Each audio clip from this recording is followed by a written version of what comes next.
السلام عليكم ورحمة الله وبركاته. ازيكم يا جماعة؟ عاملين ايه؟ يا رب تكونوا بخير. النهاردة ان شاء الله فيديو جديد كده وضرب نار، شوية محشي مشكل كده مع محشي كرنب وفرخة مشوية وشوية ملوخية، حاجة كده تشرفك قدام ضيوفك. مقاديرنا سهلة وبسيطة وطريقتنا مفيش اسهل منها. بس يا ريت قبل ما ندخل على الفيديو يا ريت اللايك والاشتراك في القناة عشان يوصلكم ان شاء الله كل جديد. هي معنى ان سلفتي تعمل محشي انا كمان ما اعملش محشي؟ لا طبعا. ازاي يرضيكم ان سلفتي تغيظني وتعمل محشي وانا لا؟ طب يرضيكوا؟ لو يرضيكوا تمام. يلا قبل ما ندخل على الوصفه يا ريت اللايك يا حلوين. وايه رايكم في الصينيه بتاعتنا الجباره دي؟ حاجه كده متدلعه، حاجه من الاخر، بسم الله ما شاء الله، تفتح النفس المقفوله صح، وتستاهل منكم اللايك ان شاء الله. اول حاجه هبدا فيها يا جماعه هقطع البصلايه واحط عليها فصين توم واضرب الطماطم واسبك الطماطم بتاعه المحشي تمام لوحدها كده. وبعد كده هبدا ان انا اعمل الفرخه بتاعتي المشويه. معايا بصلايه كبيره ومعايا في كام فص توم ومعايا شويه طماطم من اللي كانوا في الخلاط تمام. معايا التوابل بقى عباره عن ملح وفلفل وكمون وبهارات وجوز الطيب، شويه حاجات كده ايه يعني. الفراخ المشويه عامه بتحب التوابل الكتير تمام كده. هضيف بقى كل التوابل بتاعتي على الطماطمتين اللي انا ضربهم في الخلاط تمام. هقوم جايبه كده اهوت الفرخه بتاعتي المحترمه دي، واقوم حاطه التوابل على الطماطم كده زي ما انتوا شايفين بالبصل اللي انا ضربتها في الخلاط تمام كده. كله هقلب كله كويس في قلب بعضه زي ما انتوا شايفين كده اهوت. واجيب الفرخه بتاعتي القمر دي غسلاها ومخلياها زي الفل وفتحاها من الظهر تمام اهوت. بقى هاخد نص الخلطه كده واحط من تحت ومن جوه ومن فوق ومن كل حته تتخيلوها. المهم ان هي الفرخه لازم تشرب من التتبيله كويس جدا اهوت زي ما انتوا شايفين ما شاء الله اللهم بارك كده. حاجه كانت من الاخر اهوت ما شاء الله اهو. احط بقى شويه اللي باقيين معايا كده على الوش عشان يدوها لون حلو. هحطها على البوتاجاز لغايه لما تستوي خالص، وبعد ما تستوي تماما وتبقى مهريه هحطها تحت الشوايه. هوضب الخلطه بقى بتاعتنا كده. انا معايا الرز غسلاه طبعا والخضره زي ما انتوا شايفين.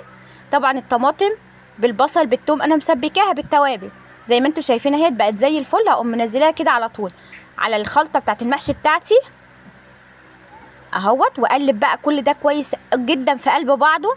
طبعا مكتره الزيت جدا في الخلطه لان بحب الزيت والسمنه يبقوا باينين كده في طعم المحشي. اقلب بقى كله كده يمين وشمال كويس جدا.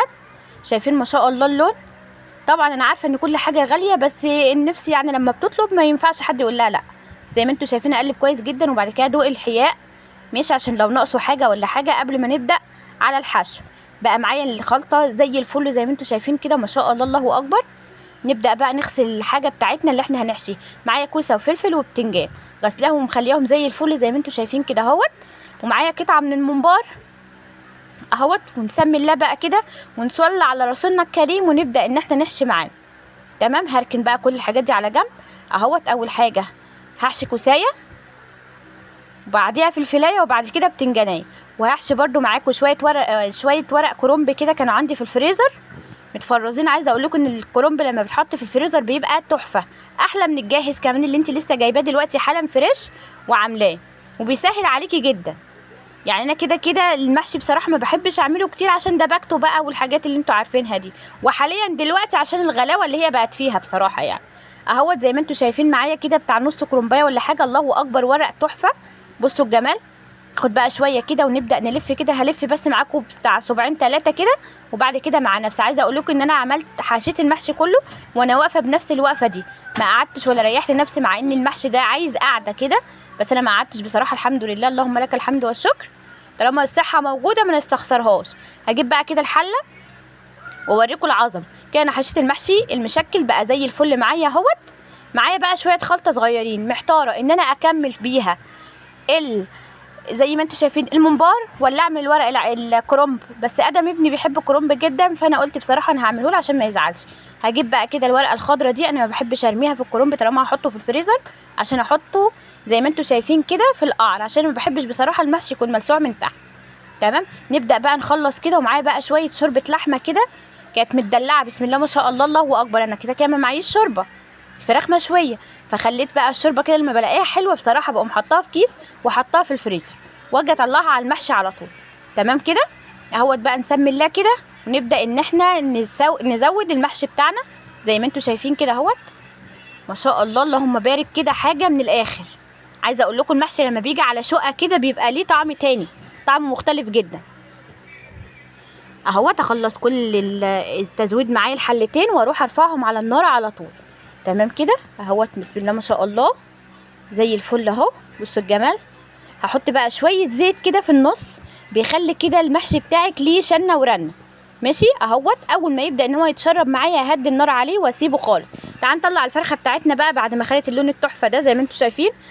اهم من الشغل ظبط الشغل. هجيب كده فحمايه على ورقه فويل ونطره زيت كده اهوت، اخليها تطلع بقى ايه البخار بتاعها كده، بحيث ان انت تاكلي اكنك فعلا بتاكلي فراخ مشويه.